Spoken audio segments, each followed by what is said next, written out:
Okay. Well, we're very excited to have Scott Messer today from the United Launch Alliance. You are the NASA LSP Delta II Program Manager.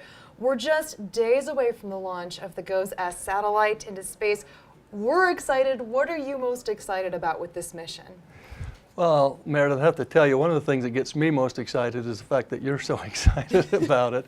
But so from a rocket standpoint, one of the things that gets me excited is putting the customer where they want to be and meeting their requirements. At the end, when we've launched them successfully, we've got them exactly where they want to go, and they are appreciative and they're excited.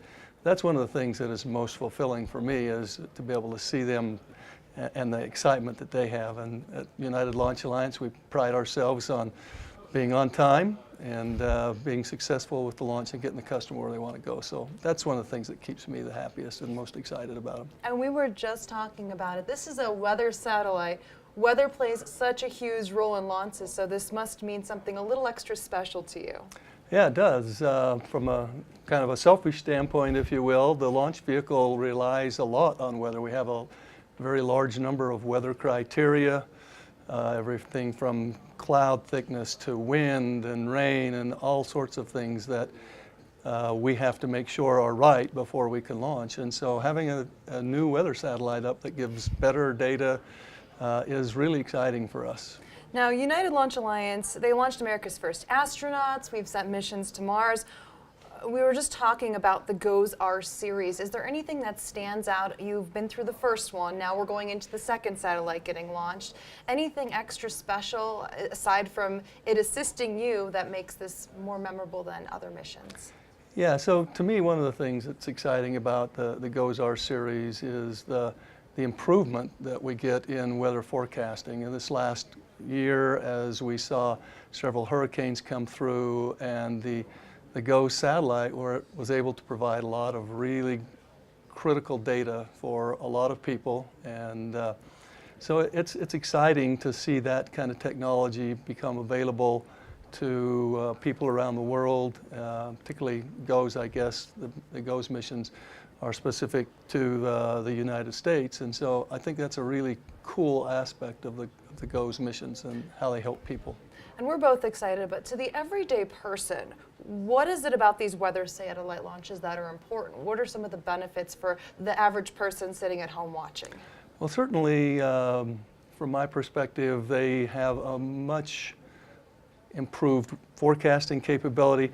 I'm familiar with GOES. I call it my 5-4-3. Let's see if I can remember all those things. So their return on data is 5 times faster than the old GOES satellites.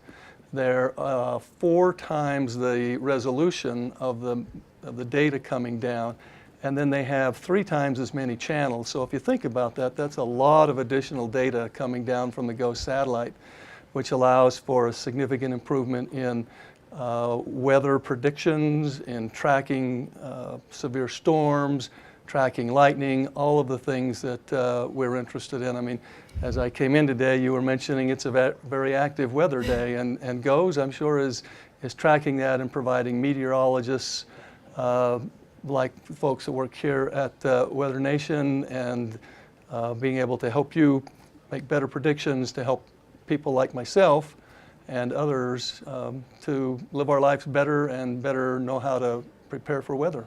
How long have you been preparing for this launch, and what can we expect leading up to liftoff?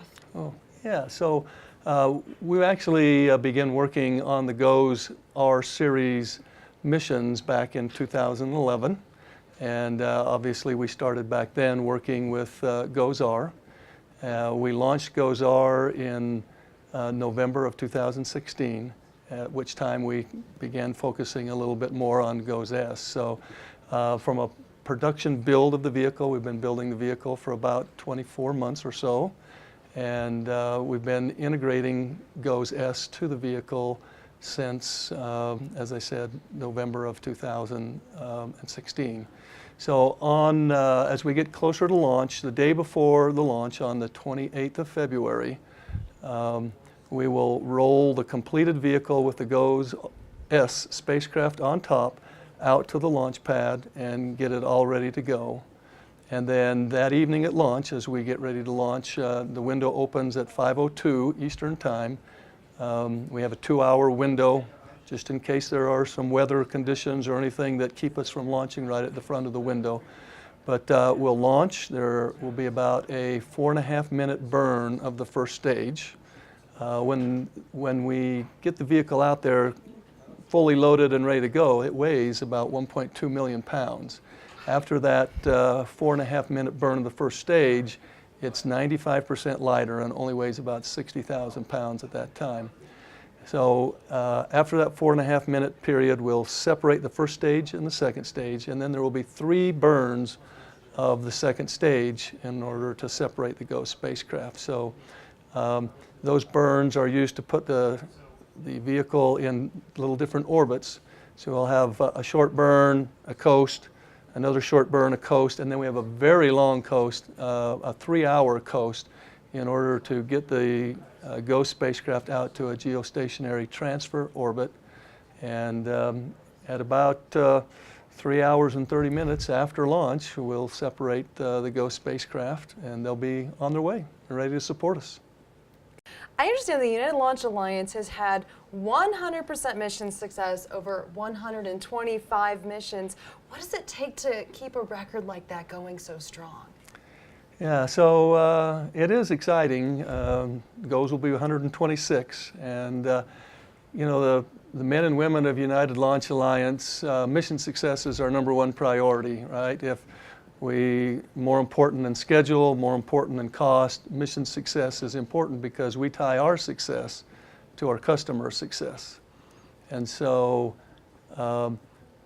I want to call it kind of a mission success ethos that is just kind of somehow built into the people, men and women who work at United Launch Alliance. We do a lessons learned activity after every launch to see if there are any improvements we can make. And given that we've launched every GOES satellite in the last 43 years, we have a lot of lessons learned and a lot of improvements that we've made in order to ensure that our missions are successful and that our customers get where they need to go and accomplish what they want to accomplish. So we were talking about improvements in weather satellites within the last decade was absolutely incredible. What are you looking most forward to at the progression of space missions with the continued forward strides in technological advances? Yeah, so the thing that is probably most exciting to me going forward is the United Launch Alliance is developing a new launch vehicle called Vulcan, and as part of that will be a new advanced upper stage that we call ACES. And ACES will allow all sorts of new and exciting things to happen from a space mission standpoint. Things that will help develop transportation for a new cislunar economy, which would allow others to mine the moon or do a lot of other very exciting things up in space that have never been done before. So a lot of very exciting stuff coming forward. Scott, anything else you want to add or talk about? We're days away. The countdown is on. It's almost under a week. Yeah, it just gets exciting for me as I get closer and closer. The excitement builds. I love to be around folks like yourself that are very excited about this particular mission, and as I get down to the launch pad and begin to work a little closer with the launch team and our customer, the NOAA and the NASA customers, they're very excited, and that excitement rubs off on me until we launch. And like I said earlier, just love to see their faces and their happiness when we successfully put them where they want to go. Well, we appreciate you being here, Scott Messer Thank you very from much, United Meredith. Launch Alliance, and I guess we'll see you on the launch pad. Yes, thank you.